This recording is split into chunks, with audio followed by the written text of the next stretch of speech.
Greetings, comrades. My name is Gigantals, and in this video, I'm going to be explaining to you why it's actually better that we don't have any of the original books of the Bible. Now, I know this it may seem like a very weird thing to say, because if we had the original books of the Bible, such as like Genesis, or the first books, if we had the originals of like the Pentateuch from like 1446, when Moses wrote them on Mount Sinai, then we could say yes, this proves that Moses was not some Akhenaten worshipper or whatever from the 1200s, no, from the 1300s or something BC. Or we could just prove that basically, it's not, like Judeo-Christianity is not based off some mythology, some pagan mythology, and morphed to support the monotheistic religion. So I know it's strange. It can be quite irritating when I'm specifically when I'm talking like with Muslims online, Muslim preachers. You just say, we have the original books of the Quran, and I'm like, that's actually a very bad thing. And I try to explain it to them, but they don't seem to understand why. So I'm just going to explain it to you why it's actually a good thing we don't have these originals. So let's say, okay, and I'm going to be using just the English alphabet as an example here. Okay, so let's say I have the original of the, I hope this, I have the original copy of the English alphabet, okay? Just right there. So there's a little O there for original. Okay, you see that? Actually, that might be, sorry, can you see it better? Sorry, I wrote something on the back. I'll explain why in a minute. But as you can see, it's clearly the English alphabet, okay?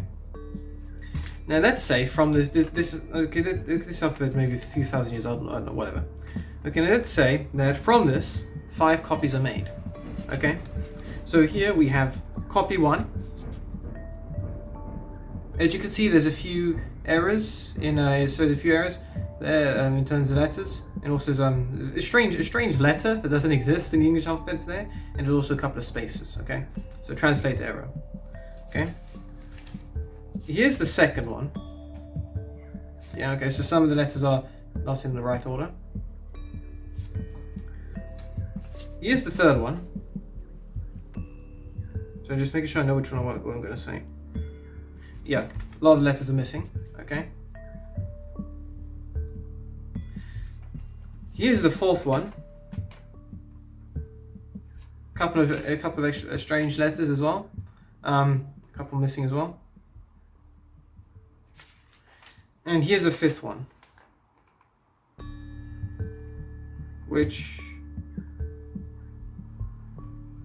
has a couple of repeats, you could say. Okay, it's similar, because U and V do look quite similar. Okay, so what happens is 5 copies are made. Each of them have their own errors and stuff. Okay, and the original one here, okay, so you don't see the back. The original one here is lost. Maybe it's burnt in a fire, or it just degrades over time, whatever. So you have 5 copies circulating around the world of the original English alphabet. Okay, and now people notice that there's a few errors with it. That it seems to differ. I just dropped one.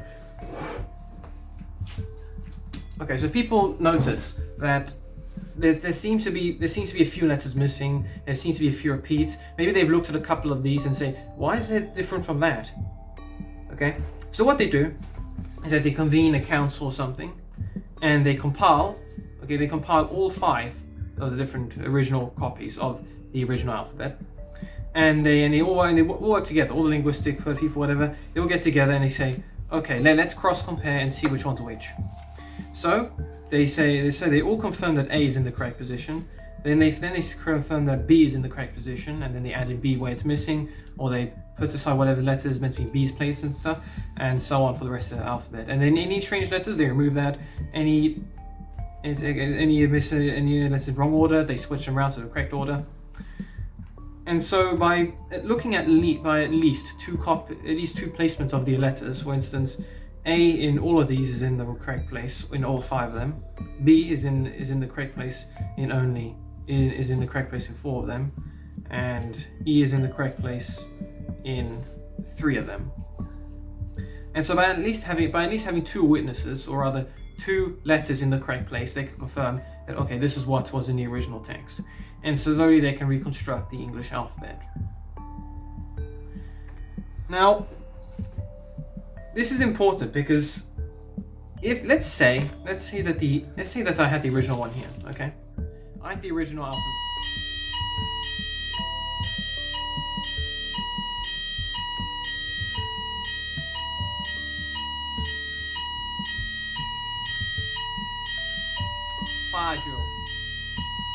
So let's say now I'm now a bad person, okay, and I've got my hands on the original English alphabet, okay.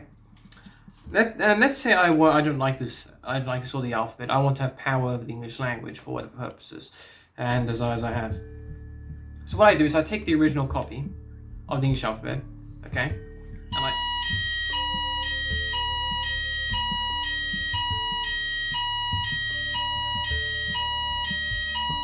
That's fourth time today. Anyway, let's say I take and so I want to exert power of the English language. Okay, so what I do is I take the original copy of the English language and I change it. Okay, so take a look at that. As you can see, it's clearly not in the right order. There's a lot of letters that don't exist, and it's grown by 2 letters. Now, if people notice this difference, what they could do is that they could then come to me and say, "What do you mean? Our copies are different. They suggest that the English language says something else originally." And then I'll say, what are you talking about? I had the original copy. Are you accusing me of changing this? Prove that I changed it, and that yours aren't just mistranslations themselves, or maybe based off their own mistranslation. And whilst this may be hard to do it in the living memory of the people who originally wrote the original copies, if this happened a couple of 100 years afterwards, so that you had there was more tradition and history then, and actually eyewitness accounts of, oh, no, I know what that said, or I know what it said when I copied that down in the first place, then it becomes even easier to do so. So I could basically, so if I had the original copy of the English alphabet, I could literally change it to however I wanted, and it wouldn't be until hundreds of, or maybe thousands of years later, people would say, okay, this was definitely changed at a later date. But by then, there probably would have been a weird cult or something following me, which they said, yep, this is the original, this is the true English alphabet. But now let's say that let's say that they're back to the original. Let's say that the original is gone, okay? And 5 copies are made. 5 copies are made of the original English language, okay? Yeah, the original one. Now, one of these copies is changed by someone like myself, because I can't get my hands on the original, so I instead take one of the copies, okay? And I change it for my own purposes. Okay, let's say copy number. Let's now pretend that this forged copy here is now copy 6 or something, okay? So let's say I start parading around with copy 6 saying this is the English language, and people from the, just so you can get close to look, can you see that? Yeah. I can't hold this any differently because then you're going to see the stuff on the back, okay? So let's say now start parading this is the original English language, okay? Now, people out there, other scholars with the other 5 copies are going to come along and say, no, that's different, that's weird. And so they all convene, we all get together and we start discussing what the original English language was. So one person said, so those 5 people bring forth their copies and they compare it to mine. And they cross-compare and say, okay, this is definitely, okay, and they get a conclusion saying, okay, this is what the alphabet originally said. And they'll look at mine and say, you've changed yours. You've changed your copy. We don't know why, but you've added in new letters, you've extended it, you've swapped the letters around, you've changed your alphabet. And that these 5, which are more in sync than these 5, which are more in sync and actually come together to form a strong alphabet together, actually, as I said, they form an overall alphabet that's pretty close to the original than this one, which is like a complete outlier. So that's why it's actually a very good thing to not have the originals or something, because if someone changes the original, it will render all later copies void. But by destroying the original, the actual original itself is preserved in the copies of it, which when compiled can overcome translation errors and everything. And this is important for 2 things. In the context of the Quran, which I know there's quite a lot of different ways to interpret the Quran, if they truly do have the original copies of the Quran, what's to say that wasn't edited at some point? Because I know that if you go like Wiki Islam abrogations on the Quran, then you can get like lists of hundreds of abrogations, which is disagreements in Islamic theology about interpreting various texts and stuff, which is probably one of the reasons why it's actually a bad thing. But let's say you had a copy of the Bible, okay? Copy of the Bible. And someone wants to change the book of Genesis, or maybe the rest of Pentateuch, the books with all the laws and stuff in it to suit them a benefit. If someone had the original copies, they could change the entire framework of Judaism for their benefit. But by letting the copies be destroyed, by letting the original Pentateuch being destroyed and having just copies of it existing, it's actually preserving the original work better.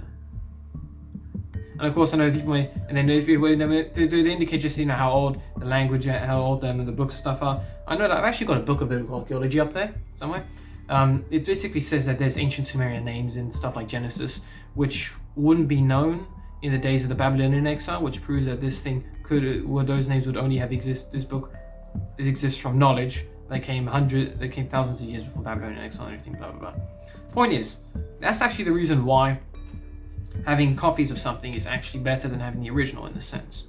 Sure, it may be nice to have like ancient names and stuff in the in the Bible to actually say yes, so this proves that this is old, and this proves that this copy is based off the original, which is older. Even if the copies are younger, and also preserves the work of the original. Now, this is actually quite important, especially when I'm usually debating with Protestants. In the series on the Pharisee conspiracy that I'm working with RW, we've noticed that there have been attempts to change the Old Testament, which actually undermines Christianity. I'll go more in depth about that. But a lot of our Bibles, are based off a copy of the Bible known as the Hebrew Masoretic, or an ancient Hebrew Bible, which is it's like the Hebrew Bible, and it's approximately it's around 900 to 1,200 years old or something. So it's quite an old book, okay? And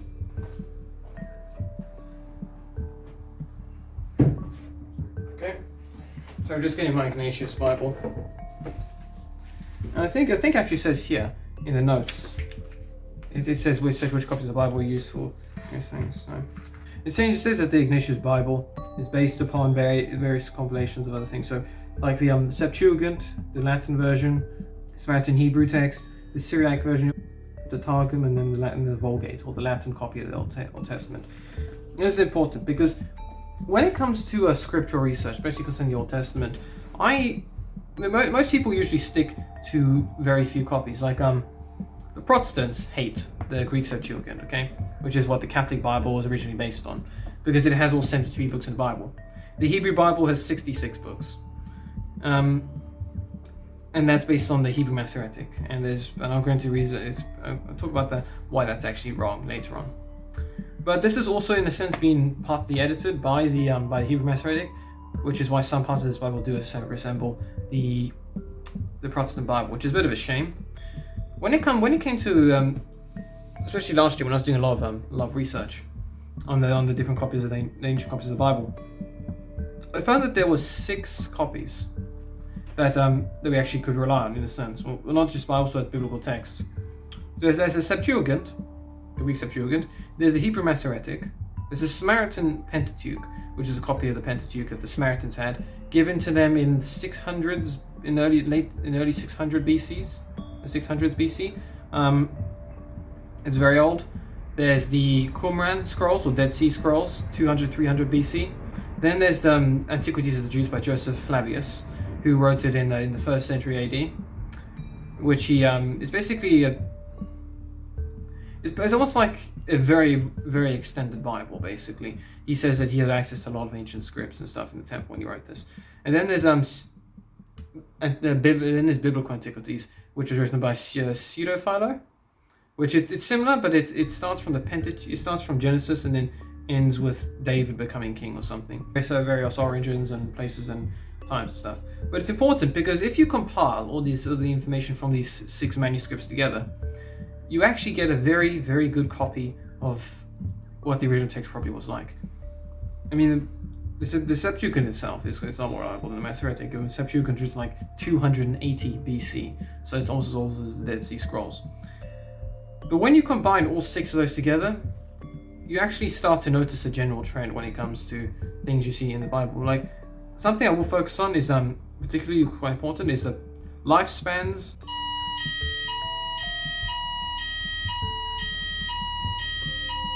And that's something I will explore when it comes to the Pharisee conspiracy series I'm working on. But that's ultimately why it's more important to have copies of something than the originals.